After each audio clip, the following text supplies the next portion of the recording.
Celkon mobile సమర్పిస్తున్న business breakfast షోకి ప్రేక్షక మహాశయులందరికీ స్వాగతం. గ్లోబల్ క్యూస్ మిక్స్డ్గా ఉన్నాయి. ఈ Friday morning US non form payrolls data ఇవాళ వెలువడబోతోంది. సో నిన్న వచ్చిన జాబ్లెస్ క్లైమ్స్ డేటా కొద్దిగా పెరిగింది. దీంతో లాస్ట్ నైట్ యుఎస్ మార్కెట్స్ స్వల్ప నష్టాలతో ముగిశాయి. అండ్ గ్లోబల్ క్యూస్ గురించి మరింత మాట్లాడుకునే ముందు బీహార్లో నిన్నటితో ఆఖరి దశ ముగిసింది. కానీ ఎగ్జిట్ పోల్స్ డేటా చూస్తే మాత్రం మనకు ఇంకా స్పష్టత రాలేదు. సో గురువారం ఏమాత్రం స్పష్టత రాలేదు. ఇక ఆదివారమే మనకు ఒక స్పష్టత రాబోతుంది. ఎవరు గెలవబోతున్నారు, నువ్వా నేనా అన్నట్టుగా నెక్ టు నెక్ పోటీ మనకు బీహార్లో అటు ఎన్డీఏ అలయన్స్కి ఇటు మహాగఠబంధన్ అలయన్స్కి మధ్యలో కనిపిస్తోంది.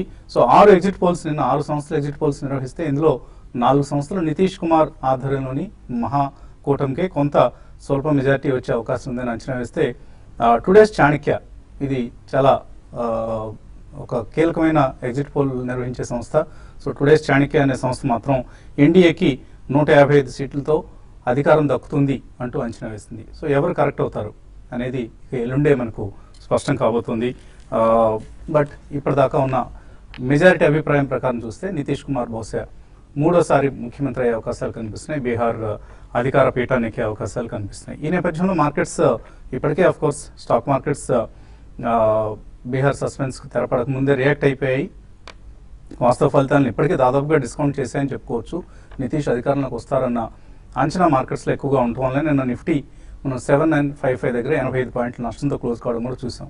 సో ఇదంతా బీహార్ ఎన్నికలకు సంబంధించి రాబోయే రోజుల్లో ఎన్డీఏ ప్రభుత్వానికి రాజ్యసభలో ఎటువంటి సీట్ల అంకెలు కుదురుతాయి అన్న అంశానికి సంబంధించి మార్కెట్స్లో ఉన్న ఒక స్పష్టత. ఈలోగా కేంద్ర ప్రభుత్వం మాత్రం దీపావళి కానుకగా పవర్ సెక్టర్ సంబంధించి ఒక కీలకమైన రిఫార్మ్ను నిన్న ప్రకటించడం చూసాం. డిస్కామ్స్ అంటే రాష్ట్ర స్థాయిలో ఉండే విద్యుత్ పంపిణీ సంస్థలు, డిస్ట్రిబ్యూషన్ కంపెనీస్ అంటాం. సో ఈ డిస్ట్రిబ్యూషన్ కంపెనీస్ డిస్కామ్స్కు ఒక ఫైనాన్షియల్ రీస్ట్రక్చరింగ్ ప్యాకేజ్ను అమలు చేయబోతున్నట్లుగా కేంద్ర ప్రభుత్వం ప్రకటించింది. సుమారుగా 5 లక్షల కోట్ల రూపాయల డెట్ బర్డెన్తో ఇవన్నీ కూడా బాధపడుతున్నాయి ఈ state electricity boards or discoms. సో ఈ డిస్కామ్స్ ఇప్పుడున్న 5 లక్షల కోట్ల రూపాయల బర్డెన్ను రాష్ట్ర ప్రభుత్వాలు అలాగే బ్యాంకులు కూడా భరించబోతున్నాయి. రాష్ట్ర ప్రభుత్వాలని 75% ఆఫ్ డిస్కామ్స్ లోన్స్ని స్టేట్ గవర్నమెంట్స్ తీసుకోవాలి, మిగతా 25%ను బాండ్స్ రూపంలో మార్కెట్లోకి విడుదల చేసుకోవచ్చు అంటూ డిస్కామ్స్కు ఒక వెసులుబాటు కల్పించింది. పవర్ సెక్టర్ రిఫార్మ్స్ ప్రక్రియలో ఇది ఒక చక్కటి అడుగుగా మనం భావించాలి. ముఖ్యంగా డిస్కామ్స్ కావచ్చు, పవర్ జనరేషన్ కంపెనీస్ కావచ్చు, ఈ చర్య ద్వారా బాగా బెనిఫిట్ అవుతాయి. And maybe finance companies like power finance company, లేకపోతే పవర్ ఫైనాన్స్ కార్పొరేషన్, లేకపోతే REC regional rural electrification corporation, ఇటువంటి సంస్థలకు మాత్రం కొంత ఇది నెగిటివ్. ఎందుకంటే ఇప్పటిదాకా వాళ్ళు ఒక 14% లోన్ అసెట్ను హోల్డ్ చేస్తూ వస్తున్నారు. వాళ్ళకి ఇకపై బ్యాంకులు ఇచ్చే బాండ్సే సరెండింగ్ కాబోతున్నాయి. అంటే బ్యాంక్స్ ఆర్ స్టేట్ గవర్నమెంట్స్ ఇచ్చే బాండ్స్, సో అవి 8 to 8.5% ఈల్డ్ మాత్రం ఇస్తాయి. అటువంటి ఒక మార్జిన్ను పవర్ ఫైనాన్స్ కార్పొరేషన్ లాంటి సంస్థలు కోల్పోబోతున్నాయి. ఈవెన్ బ్యాంక్స్ కూడా కొంత ఇది నెగిటివ్ పరిణామంగా చెప్పుకోవచ్చు. But power generation companies like NTPC, Tata Power or whatever listed power companies in a better shape. Lanco Infra లాంటి వాటికి మనం ఏమి బెనిఫిషియల్ నెగిటివ్ అని చెప్పుకునే పరిస్థితి లేదు. అవి ఆల్రెడీ కొనారెళ్ళిపోతున్న కంపెనీస్ అవి. సో మిగతా కంపెనీస్ లైక్ ఎన్టీపీసీ లాంటి కంపెనీస్కి మాత్రం ఇది ఒక బెనిఫిషియల్ మూవ్గా చెప్పుకోవచ్చు. దీనికి వాళ్ళ మార్కెట్స్లో ఒక రియాక్షన్ వచ్చే అవకాశం కూడా మనకు కనిపిస్తుంది. ఓవరాల్గా బ్రాడర్ మార్కెట్స్ నిఫ్టీ పరిస్థితి గమనిస్తే మేబీ ఇవాళ కూడా కొంత ఒక రిలీఫ్ ర్యాలీ లాంటిది రావచ్చు. ఎందుకంటే ఆల్రెడీ డిస్కౌంట్ చేస్తాయి కాబట్టి ఇక్కడ నుంచి మనం కోల్పోయేది ఏముందన్న ఉద్దేశంతో కొద్దిగా బయింగ్ రావచ్చు. ఇక్కడ మేబీ ఎస్టెక్స్ నిఫ్టీ కూడా దాన్ని ఇండికేట్ చేస్తుంది, ఫ్లాట్ టు స్లైట్లీ పాజిటివ్ ఓపెనింగ్ని. దీన్ని బట్టి చూస్తే మేబీ కొద్దిగా రిలీఫ్ ర్యాలీ వచ్చిన తర్వాత మండే రోజు మళ్ళీ ఎలా రియాక్ట్ అవుతాయి ఇది కూడా సస్పెన్స్. ఇప్పటికి మండే రోజు వాస్తవ ఫలితాలు ఎలా ఉంటాయి అనేది మనకు సండే ఎలాగో వెల్లడవుతుంది కాబట్టి మండే ఎలా రియాక్ట్ అవుతాయి మార్కెట్స్ అనేది కూడా సస్పెన్స్గా ఉంది, కీలకంగా ఉంది. సో ఒకవేళ నిఫ్టీ కనుక 8,000 కింద ఇంకా వెళ్ళిపోయి మళ్ళీ టెస్ట్ చేస్తూ కూర్చుంటే బేర్స్ కొద్దిగా షార్ట్స్ అగ్రెసివ్ చేసే అవకాశం ఉంది. అటువంటి పరిస్థితుల్లో 7,800 మళ్ళీ నెక్స్ట్ సపోర్ట్. ఆ తర్వాత ఇంకా సెప్టెంబర్లో మనం చూసిన 7,540 లాంటి లెవెల్స్ కూడా వచ్చే అవకాశం ఉంది. బట్ అది పాజిటివ్ సైడ్. ఒకవేళ అనూహ్యంగా చాణక్య సంస్థ కనుక అంచనా వేసినట్లు ఎన్డీఏ అధికారంలోకి వస్తే మాత్రం మళ్ళీ నిఫ్టీ 8100, 8200 ఆర్ ఈవెన్ 8300 వరకు కూడా వెళ్ళే అవకాశం ఉంది. సో ఈ రెండు పరిస్థితులను మనం బేరీజ్ వేసుకొని జాగ్రత్తగా ఉండాలి. వీలైనంత వరకు షార్ట్ టర్మ్ పొజిషన్స్ను అవాయిడ్ చేయడం బెటర్. ఇవాళ సోమవారం కూడా తర్వాత మార్కెట్స్ ఏ డైరెక్షన్ తీసుకుంటాయన్న అంశం ఆధారంగా డెసిషన్స్ తీసుకుంటే బెటర్గా ఉంటుందని సలహా ఇస్తున్నాం. మార్కెట్స్ పరిస్థితి గురించి మాట్లాడడానికి మనతో ఎల్ఎస్ సిద్ధంగా ఉన్నారు. అలాగే ఇవాళ ఫ్రైడే కూడా మనం మ్యూచువల్ ఫండ్ సెషన్ను కండక్ట్ చేద్దాం అనుకున్నాం కాబట్టి బాలరాజ్ గారు కూడా మనతో జాయిన్ అవుతున్నారు. ముందుగా రాజేంద్ర గారు, ఎటువంటి టెక్నికల్ పరిస్థితిని ఊహిస్తున్నారు మీరు? మార్కెట్స్లో కొద్దిగా ఒకవేళ రిలీఫ్ ర్యాలీ వచ్చే అవకాశం ఏదైనా కనిపిస్తుందా? బేసికలీ గత 3 రోజులుగా చూస్తే కనుక మనకు ఆల్మోస్ట్ గ్యాప్ అప్ ఓపెన్ అయ్యి సస్టైన్ కాకుండా మనకి గ్యాప్ ఫిల్ అయ్యి లోలో కూడా క్లోజ్ అవుట్ అని చూసాం. సో నిన్నటి లో తోటి మేబీ 7940 ఏదైతే అనుకుంటున్నామో మనం 50% రిట్రేస్మెంట్, అంటే the whole rally of 7540 and 8340. So 50% retracement అనేది మనకి ఎగ్జాక్ట్లీ 7540 దగ్గర ఉంది. సో అదే లో రావటం చూసాం. అదేవిధంగా వీక్లీ చార్ట్స్ మనం గమనిస్తే కనుక లాస్ట్ వీక్ లో 8044 ఏదైతే ఉందో అది ఒక క్రూషియల్ సపోర్ట్ గా మనం చూసుకోవచ్చు. ఈ రోజు ఫ్రైడే కాబట్టి దాని అబోవ్ క్లోజ్ అవ్వాలి. ఇన్ కేస్ దాని అబోవ్ క్లోజ్ అయిందంటే మేబీ మార్కెట్ మళ్ళీ ఒక మైనర్ పుల్ బ్యాక్ వచ్చే ఛాన్స్ ఉంది. ఈవెన్ బీహార్ రిజల్ట్స్ ఇవన్నీ కూడా ఆల్మోస్ట్ ఫ్యాక్టర్ అయిపోయినట్టు అనిపిస్తుంది చార్ట్స్ ప్రకారం చూస్తే కనుక. బట్ డెఫినెట్లీ మనకి రేంజ్ అనేది 7750 అండ్ మేబీ 8157 ఏదైతే 20-day మూవింగ్ యావరేజ్ ఉందో ఈ రేంజ్ గా మనం ఈ స్టేజ్ లో చెప్పుకోవచ్చు. ఒకవేళ ఎక్స్ట్రీమ్లీ మీరు అన్నట్టు బీజేపీ కనుక మంచి మెజారిటీ వచ్చి ప్రాబ్లీ గవర్నమెంట్ ఫామ్ చేస్తే కనుక మనకి 200-day మూవింగ్ యావరేజ్ ఉందో 8371 ప్రాబ్లీ మాక్సిమం అంతకు మించి వెళ్ళేటట్టు అయితే ఈ స్టేజ్ లో కనిపించలేదు. అదేవిధంగా మనం ఫ్రెష్ పొజిషన్స్ అంటే ప్రాబ్లీ కంప్లీట్లీ అవాయిడ్ చేయాలని చెప్పొచ్చు. అండ్ ఈ రోజు క్లోజింగ్ చాలా క్రూషియల్ మనకి. బ్యాంక్ నిఫ్టీ చూస్తే కనుక మనకు ఆల్మోస్ట్ 17,111 ఏదైతే క్రూషియల్ లెవెల్ ఉందో అది బ్రీచ్ అవటం చేసాం. అండ్ దాని కిందనే మనం ఆల్మోస్ట్ క్లోజ్ అవటం చేసాం. సో ప్రాబ్లీ ఇక్కడ నుంచి ఒక 300 to 400 పాయింట్స్ కిందే సపోర్ట్ ఉంది. అదేవిధంగా ఏమాత్రం పుల్ బ్యాక్ వచ్చి 17,480 అండ్ 17,500 వస్తే కనుక అక్కడ ఫ్రెష్ షార్ట్స్ క్రియేట్ చేయొచ్చు. ఇక్కడ మనం గమనించాల్సింది ఏంటంటే 1740 కింద ఈ రోజు మటు క్లోజ్ అయిందంటే ప్రాబ్లీ నిఫ్టీలో ఎక్కువ షార్ప్ రియాక్షన్ వచ్చే ఛాన్స్ ఉంది. 7870 దగ్గర ఒక మైనర్ సపోర్ట్ ఉంది. అండ్ దాని తర్వాత మనకి ఎక్స్ట్రీమ్లీ గుడ్ సపోర్ట్ అనేది 7690. సో ఇక్కడ నుంచి కూడా మనకి 250-300 పాయింట్స్ పడే అవకాశం ఉంది కాబట్టి ప్రాబ్లీ ఫ్రెష్ లాంగ్స్ అయితే కంప్లీట్లీ అవాయిడ్ చేయాలి. మీరు ఎటువంటి సలహా ఇస్తారు? ట్రేడర్స్కి ఎటువంటి సలహా ఇస్తున్నారు వాళ్ళు? చూడండి, మార్కెట్స్ అయితే లాస్ట్ మనకి చూస్తున్న ఒక 10 days గా చూస్తుంటే కంటిన్యూగా డౌన్ ట్రెండ్ ఉన్నాయి. అయితే ఇక్కడ నుంచి మార్కెట్స్ కొంత పెరగడానికి అవకాశం ఉంది. ఎందుకంటే ఎక్కువ షార్ట్స్ అనేది బిల్డ్ కావడం చూసాం. తర్వాత ఏదైతే న్యూస్ ఉందో బీజేపీ అంటే అక్కడ బీహార్ ఎలక్షన్స్ లో టఫ్ ఫైట్ ఉందని మనం ఎగ్జిట్ పోల్స్ చూసాము. కాబట్టి ఇవన్నీ కూడా ఏంటంటే ఆల్రెడీ ఫ్యాక్టర్ అయిపోయినాయని చెప్పొచ్చు. ప్లస్ ఇంకోటి మనకి లాస్ట్ టైం మనకి ఢిల్లీ ఎలక్షన్స్ లో కూడా బీజేపీ ఓడిపోయిన రోజు 180 పాయింట్స్ దాకా నిఫ్టీ పెరిగింది. కాబట్టి దాన్ని దృష్టిలో పెట్టుకుంటే మార్కెట్స్ ఇక్కడ నుంచి కొంత అప్ ట్రెండ్ ఉండే అవకాశం ఉంది. మరీ ముఖ్యంగా ఈ రోజు చూస్తే ఫ్లాట్ గా ఉన్నా కూడా క్లోజింగ్ బేసిస్ లో మళ్ళీ 8,000 పైన క్లోజ్ అయ్యే అవకాశం ఉంది. కాబట్టి ఎవరైతే కొంచెం రిస్క్ తీసుకునే వాళ్ళు లాంగ్ పొజిషన్ తీసుకోమంటారు. నేను ఆప్షన్స్ లో తీసుకోమంటాను, ఫ్యూచర్స్ లో కాకుండా. కాబట్టి 8,200 కాల్ నిఫ్టీని ట్రై చేయమంటాను. అదేవిధంగా ఈవెన్ బ్యాంక్ నిఫ్టీ కాల్స్ ని కూడా ట్రై చేసుకోవచ్చు. అయితే రీసెంట్ గా రిజల్ట్స్ బాగా అనౌన్స్ చేసిన కంపెనీ కాల్స్ కూడా లైక్ రిలయన్స్ ఒకటి, తర్వాత ఈవెన్ సిప్లా ఈ రోజు ఓపెనింగ్ లోలో ఓపెన్ అవుతుంది. అయితే ఈవెన్ సిప్లా కాల్ కూడా 680 కాల్స్ కూడా ప్రయత్నించమంటాను. బట్ ఓవరాల్ ట్రెండ్ పరంగా చెప్పాలంటే ఇన్ని రోజులు కరెక్షన్ ఆగిపోయే అవకాశం ఎక్కువ ఉందని చెప్పొచ్చు. అయితే ఎఫ్ఐఎస్ పొజిషన్ కానీ చూస్తే నిన్న కూడా మనం చూసాం ఎక్కువగా షార్ట్స్ లో మనకి ఎక్కువ పొజిషన్స్ ఉన్నాయి. లైక్ ఇండెక్స్ తర్వాత స్టాక్ ఫీచర్స్ లో కూడా ఎక్కువ షార్ట్ బిల్డ్ చేశారు. అయితే ఆప్షన్స్ వైజ్ మాత్రం కొంచెం హెడ్జింగ్ లో ఉన్నారని చెప్పొచ్చు. కాబట్టి ఏంటంటే నెక్స్ట్ వచ్చే కొద్ది రోజుల్లో నిఫ్టీ కానీ 8,000 పైన కానీ సస్టైన్ అయితే మళ్ళీ నిఫ్టీ టువర్డ్స్ 8,200 వైపు పెరిగే అవకాశం ఉంది. కాబట్టి 8,200 కాల్ తీసుకోమంటారు. ఇండివిజువల్ స్టాక్స్ విషయానికి వస్తే ఐసిఐసిఐ బ్యాంక్ ఒకటి 270 పైన కానీ సస్టైన్ అయితే దాన్ని కూడా బై చేసుకోమంటాను. అయితే కమాడిటీ స్టాక్స్ మనకి లైక్ టాటా స్టీల్ చాలా రిజల్ట్ చాలా దారుణంగా ఉంది. అయితే దీన్ని ఎవరైతే లాంగ్ పొజిషన్స్ ఆల్రెడీ ఉన్న వాళ్ళు హైయర్ లెవెల్స్ లో ఎగ్జిట్ కమ్మని చెప్తాను. ఈవెన్ బ్యాంకింగ్ స్టాక్స్ లో ఓరియంటల్ బ్యాంక్ ఆఫ్ కామర్స్ కూడా చాలా స్ట్రాంగ్ రిజల్ట్ అనౌన్స్ చేసింది. దాన్ని కూడా short term two medium term కోసం 140 పైన సస్టైన్ అయితే 155 to 160 రూపీస్ దాకా రావచ్చు. దాన్ని కూడా లాంగ్ పొజిషన్ తీసుకోవచ్చు అండి. ఏదైనా స్పెసిఫిక్ స్కీమ్ ని వాళ్ళు మీరు రికమెండ్ చేస్తారా మ్యూచువల్ ఫండ్ ఇన్వెస్టర్స్ కోసం? అవునండి, ఇవాళ one of the flagship funds of ICICI Prudential అండి. ICICI Prudential value discovery fund. And ఈ fund total AUM is more than 10,000 crores. It's a fairly big fund. And ఈ fund వచ్చేసి 2004లో start అయింది, August 2004లో స్టార్ట్ అయింది. So 11 years of strong performance track record ఉన్న fund ఇది. And benchmark వచ్చేసి BSE 500కి బెంచ్ మార్క్ అయిన ఫండ్. అండ్ BSE 500కి బెంచ్ మార్క్ అయినప్పటికీ more or less mid cap exposure కొద్దిగా ఎక్కువ ఉంటుంది ఈ ఫండ్లో. అండ్ ఈ ఫండ్ వచ్చేసి వాల్యూ నేమ్లోనే value discovery fund. So it suggest that value stocks ఏమైతే ఉంటాయో అలాంటి స్టాక్స్ని పికప్ చేస్తారు. అండ్ ఏవైతే companies well managed and strong fundamentals ఉంటాయో అలాంటి స్టాక్స్ని పికప్ చేస్తారు. అండ్ జనరల్గా స్టాక్ని పికప్ చేసేటప్పుడు కొన్ని పారామీటర్స్ చూస్తారు, like price to earnings ratio, price to book value and dividend yield. ఎక్కడైతే ఇంట్రెన్సిక్ వాల్యూ కంటే డిస్కౌంట్లో దొరుకుతున్నాయో స్టాక్స్, జనరల్గా అలాంటి స్టాక్స్ పైన ఫోకస్ చేయబడుతుంది. అండ్ కాంట్రేరియన్ అప్రోచ్ జనరల్గా ఈ ఫండ్లో చేస్తారనమాట. సో ట్రెండ్కి అనుగుణంగా కాకుండా కాంట్రేరియన్ అప్రోచ్తోని స్టాక్స్ పికప్ చేయడం జరుగుతుంది. అండ్ 2008లో 2013లో మార్కెట్ ఎప్పుడైతే రివర్స్ ట్రెండ్ అయిందో, డౌన్ఫాల్ నుంచి అప్ మూవ్కి ట్రెండ్ ఎప్పుడైతే అయిందో అలాంటి టైంలో ఈ ఫండ్ చాలా స్ట్రాంగ్ పర్ఫార్మెన్స్ ఇచ్చిందండి.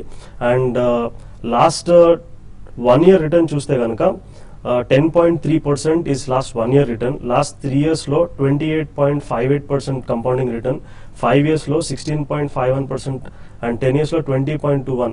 Since launch గత 11 సంవత్సరాలుగా చూస్తే 24.23% compounding return. It shows strong performance of the fund. And top sectors వచ్చేసి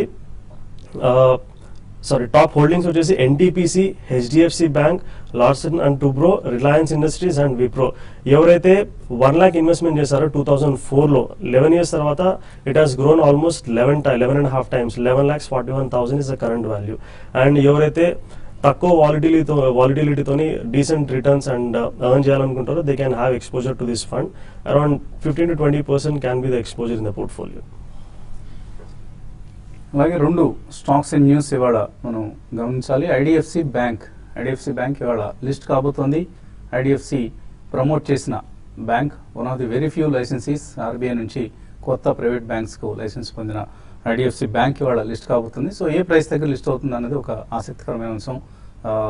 maybe next financial year 2016-17 book value or estimated earnings per share, వీటి ఆధారంగా లిస్టింగ్ ధర నిర్ణయించబడే అవకాశం ఉంది. So watch IDFC bank listing రోజు. అలాగే పొలారిస్ సంస్థను అమెరికాకు చెందిన వర్చ్యూసా అనే సంస్థ ఎక్వైర్ చేసింది. సుమారుగా 1,100 కోట్ల రూపాయల డీల్ ఇది. 51 to 53% స్టేక్ తీసుకోబోతోంది వర్చ్యూసా పొలారిస్ ఫైనాన్షియల్ టెక్నాలజీస్లో. సో ఈ స్టాక్ను కూడా మనం వాచ్ చేయాలి, ఎటువంటి రియాక్షన్ స్టాక్ ప్రైస్ పరంగా వస్తుందన్నది. ఇక ఇన్వెస్టర్స్ నుంచి కాల్స్ అలాగే మెయిల్స్ తీసుకున్నామని కాసేపు ప్రకటనలు.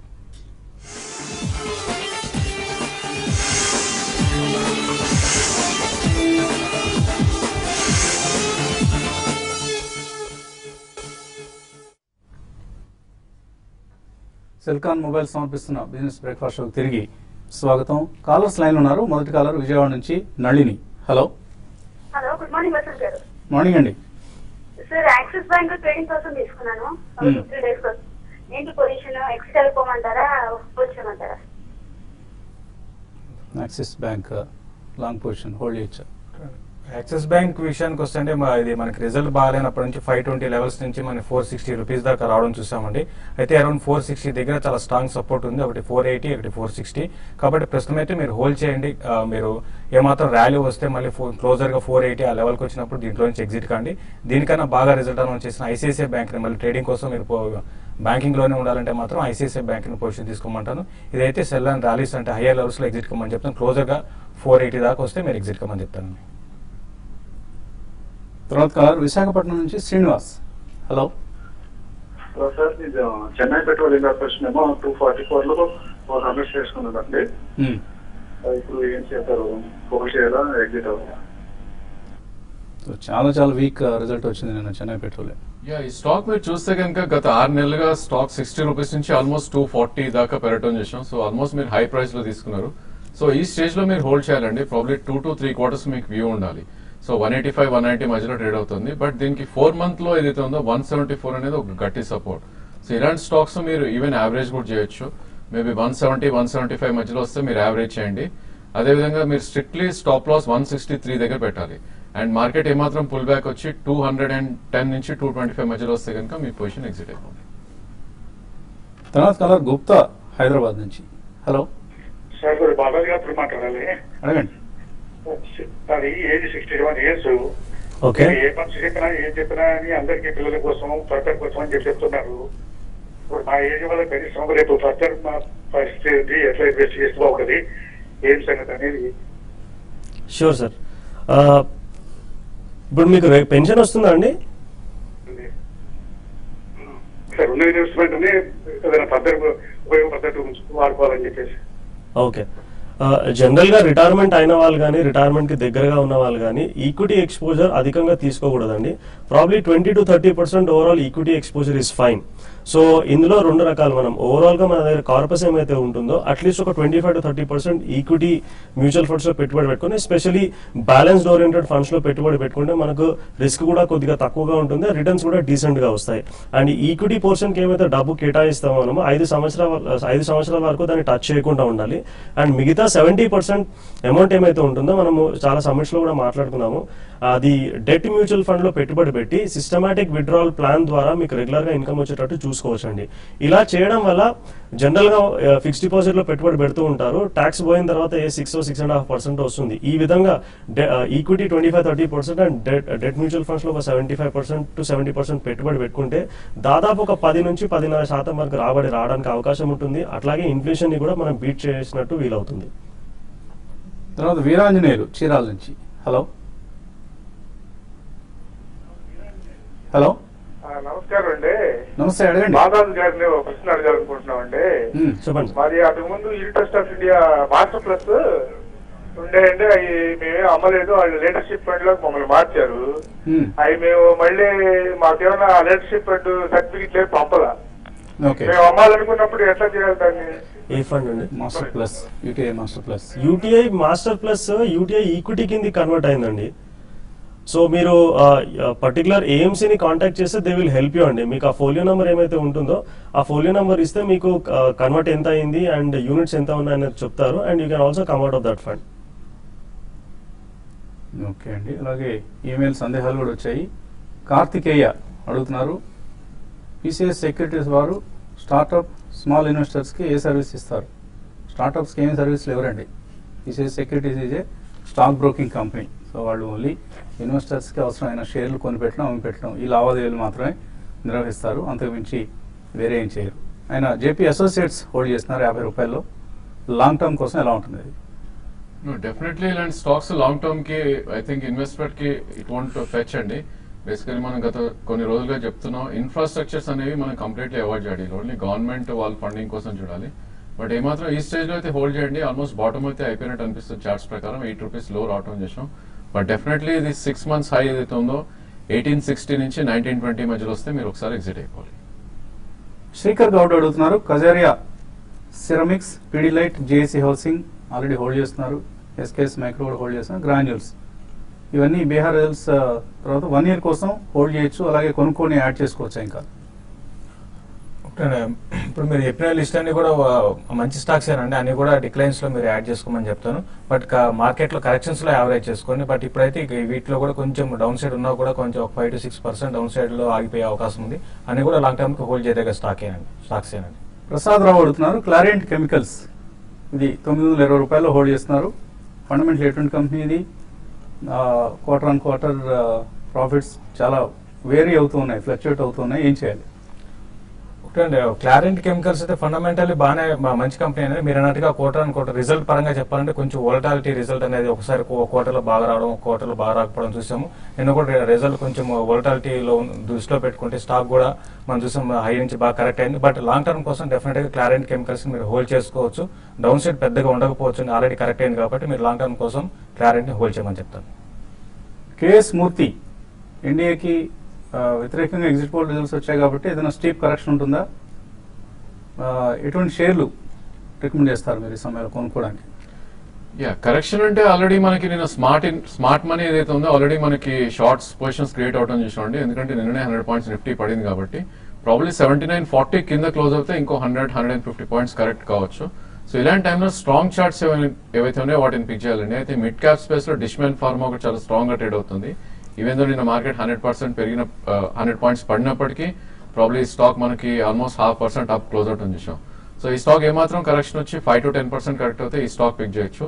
ఈవెన్ అశోక్ లేలాండ్ కూడా ఆల్మోస్ట్ మనకి ప్రీవియస్ స్వింగ్ లో ఏదైతే ఉందో 79 దగ్గరలో just would be good price point to buy, but ఇది మీరు 3 to 6 months వ్యూ తీసుకుని కొనాలండి. అలాగే శ్రీవాత్సవ్ బెంగళూరు నుంచి అడుగుతున్నారు, ఆయన ఏటీసీ కింద ఇన్వెస్ట్ చేయడానికి ఈఎల్ఎస్ఎస్ స్కీమ్స్ 3 స్కీమ్స్ ఎస్ఐపి చేస్తున్నారు, Axis long term equity, IDFC tax fund, BNP tax fund. ఇవి మంచివైన స్కీమ్స్ కంటిన్యూ చేయొచ్చా? Axis long term equity it's doing well అండి, యూ కెన్ కంటిన్యూ. మిగతా రెండు probably you can stop and start ICICI Prudential tax plan, అది రీసెంట్గా long term equity కింద name మార్చారు. And you can also look at Birla Sun Life tax relief 96 fund. And చిన్న correction అండి, ఇంతకుముందు క్వశ్చన్లో యూటీఐ మాస్టర్ ప్లస్ వచ్చేసి యూటీఐ లీడర్షిప్ ఈక్విటీ ఫండ్ కిందకి మార్చారు అది. అండ్ లాస్ట్ ఇయర్ జూలైలో మార్చారు. అండ్ 1 year అయిపోయింది కాబట్టి ఎగ్జిట్ లోడ్ కూడా ఉండదు. You can come out of that. Leadership equity fund is not doing well. Same fund లో మీరు చేయాలనుకుంటే, సేమ్ ఎయిమ్స్లో చేయాలనుకుంటే యూటీఐ ఈక్విటీ ఫండ్ కి స్విచ్ అవ్వచ్చు. సో ఆయనకి ఇంకా సర్టిఫికెట్ అవి రాలేదు కాబట్టి ముందుగా ఆ ప్రక్రియ పూర్తి చేసుకుని అప్పుడు folio number just folio number mention చేసినా you can come out of that. Redemption ఇస్తారు. ఎస్ రామగిరి శ్రీని అడుగుతున్నారు, ఐసిఐసిఐ బ్యాంక్ తీసుకున్నారు 298 యావరేజ్ కాస్ట్, లాంగ్ టర్మ్ కోసం హోల్డ్ చేయొచ్చు, యావరేజ్ చేసుకోవచ్చు ఇక్కడ. ఐసిఐసిఐ బ్యాంక్ మన మంచి రిజల్ట్ అనౌన్స్ చేసిందంటే మీరు యావరేజ్ చేయాలనుకుంటే క్లోజర్ గా 260 ఆ లెవెల్కి వచ్చినప్పుడు యావరేజ్ చేసుకోండి, కరెక్షన్స్ లో యావరేజ్ చేసుకోండి. మళ్ళీ మీ రేట్ దాటే అవకాశం ఉందని డెఫినెట్ గా నెక్స్ట్ 2 quarters కాబట్టి లాంగ్ టర్మ్ కోసం హోల్డ్ చేసుకోవచ్చు, యావరేజ్ కూడా చేసుకోవచ్చు. Durga Praveen Sun Pharma and Asian Paints ఈ లెవెల్లో తీసుకోవచ్చా 3 months కోసం? సన్ ఫార్మా డెఫినెట్లీ లో ఉండి చాలా వీక్ గా ట్రేడ్ అవుతున్న స్టాక్. ఇది ప్రీవియస్ స్వింగ్ లో ఏదైతే 793 కట్ అవుతే కనుక 740, 720 దాకా వచ్చే ఛాన్స్ ఉంది. 3 months కోసం దీన్ని అవాయిడ్ చేయండి. Maybe Asian paints 2 price points లో ట్రై చేయొచ్చు, 810 and 782 price points లో తీసుకొని దీనిలో కొంచెం 5 to 10% వచ్చే ఛాన్స్ ఉంది. సయ్యద్ ఇమ్రాన్ హాయ్ సుమంత్ అంటున్నారు, నా పేరు వసంత్ అండి, సుమంత్ కాదు. జిఎంఆర్ ఇన్ఫ్రా హోల్డ్ చేస్తున్నారు, 2 సంవత్సరాలుగా 26 రూపాయల్లో 7,000 షేర్లు ఉన్నాయి, ఏం చేయాలి? డెఫినెట్లీ ఇట్స్ సెల్ అండి. ప్రాబ్లీ మనకి కొంచెం పుల్ బ్యాక్ మార్కెట్ వచ్చి అరౌండ్ 200 మూవింగ్ యావరేజ్ వచ్చే ఛాన్స్ ఉంది 1475 and 15 మధ్యలో. సో డెఫినెట్లీ మీ రేట్ అయితే రావడానికి టైం పడేటట్టు ఉంది. మేబీ 15 లో ఎగ్జిట్ అయ్యి హౌసింగ్ ఫైనాన్స్ కానీ లేదంటే మిడ్ క్యాప్ ఐటీలో కానీ ఇన్వెస్ట్ చేయండి. ఇది వాటి సెల్కాన్ మొబైల్స్ సమర్పించిన బిజినెస్ బ్రేక్ఫాస్ట్. మధ్యాహ్నం స్మార్ట్ ఇన్వెస్ట్లో మళ్ళీ కలుద్దాం.